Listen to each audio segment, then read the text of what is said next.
നിത്യ മേനൻ എന്ന് പറയുന്ന ആളെ ഇനി ശല്യം ചെയ്യില്ല എന്നുള്ളൊരു കോൺസെപ്റ്റിലോട്ട് എത്തിയോ? നിത്യമേനായിട്ട് ബന്ധം എപ്പോഴേ നിന്നു. അവരുടെ ഒന്ന് പറഞ്ഞപ്പോഴേ നിന്നല്ലോ. പിന്നെ കുറെ നാൾ കഴിഞ്ഞപ്പോൾ മറക്കാൻ പറ്റാത്ത ഒരു അവസ്ഥയിലേക്ക് പോയി. എന്റെ ഭാഗത്താണ് ട്രൂ ലവ് ആയിരുന്നു. പക്ഷെ അവർക്ക് അവരെന്നെ മനസ്സിലാക്കാൻ പോലും ശ്രമിച്ചില്ല. എന്തായാലും അതിൽ അത് എന്നേ കഴിഞ്ഞു, അന്നോടെ കഴിഞ്ഞു. നിത്യമേന്റെ കാര്യം ശേഷം മനസ്സിലായി ട്രൂ ലവ് വർക്കൗട്ട് ആവല്ലോ. കാരണം അല്ലെങ്കിൽ എന്തൊക്കെ പ്രശ്നം വരുന്നു പറയാൻ പറ്റില്ല. പുതിയ വിശേഷങ്ങൾ പറഞ്ഞാൽ ആറാട്ടൻ 1 ആറാട്ടൻ 2 എന്ന് പറഞ്ഞ പോലെ പഴയ ലാലേട്ടൻ പുതിയ ലാലേട്ടൻ പറഞ്ഞ പോലെ ഒരു പുതിയ ആറാട്ടനാണ് ഇപ്പോൾ. ഈ പറയുന്ന ആളിനെ എനിക്ക് വളരെ ഇഷ്ടമാണ്. പക്ഷെ ഞങ്ങൾ കോമ്പറ്റബിൾ ആണെന്ന് അറിയില്ല.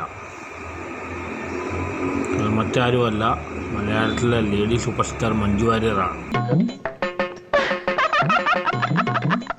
ഞാൻ നല്ലൊരു ലൈഫ് പാർട്ണർ ആയിരിക്കും. കാരണം ഞാൻ എല്ലാ ഫ്രീഡം കൊടുക്കും.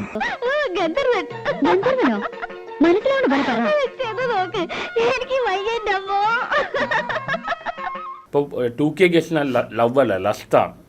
അതാണ് ഏറ്റവും നല്ലത്. ഇപ്പം അങ്ങനെ ആരെങ്കിലും ഉണ്ടോ? അല്ല, കുറച്ച് പേരായിട്ടല്ല ഈ മെസ്സേജിൽ മറ്റേ അതായത് ജെന്യൂൻ ആണോ ഇല്ലോ അറിയില്ല. കുറച്ച് പേരെല്ലാം എന്നെ കോൺടാക്ട് ചെയ്യുന്നുണ്ട്, സംസാരിക്കുന്നുണ്ട്. എന്റെ പേര് മഞ്ജു. മഞ്ജു വേണോന്നോ? മഞ്ജു മഞ്ജു നല്ല പേര്. ഇവിടെ ഓടുന്ന വീഡിയോസ് ഒന്നെങ്കിൽ കോമാളിത്തം, ഇല്ലെങ്കിൽ അപരാധം, കുറ്റം പറയൽ, ഇല്ലെങ്കിൽ അഡൽട്ട്. ഇതിൽ കോമാളിത്തം എനിക്ക് ചെയ്യാൻ പറ്റില്ല. ബാക്കി 2 ഞാൻ ചെയ്തിട്ടുണ്ട്. അപ്പം ഇനിയിപ്പോ ബിഗ് ബോസ് എന്ന് പറയുന്നൊരു ഇത് വരുവാണ്. അതിലോട്ട് ആറാട്ടണൻ അപ്പം എന്റെ പേര് ഒരുപാട് ലിസ്റ്റിൽ വന്നതാണ്, ഞാൻ പോകാതിരുന്നതാണ്. പിന്നെ ഇപ്പൊ ബർത്ത്ഡേ വിഷ്, വെഡിങ് വിഷ്, എന്നാലും കുറെ വരുമാനം കിട്ടുന്നുണ്ട്. ഓക്കെ, എത്ര ഒരു വീഡിയോക്ക് വെച്ച് കിട്ടും? ഞാൻ 1000 വാങ്ങിക്കാറുള്ളൂ. 1000 രൂപയൊക്കെ കയ്യിലുള്ള ആളാണെന്ന് തോന്നുന്നു.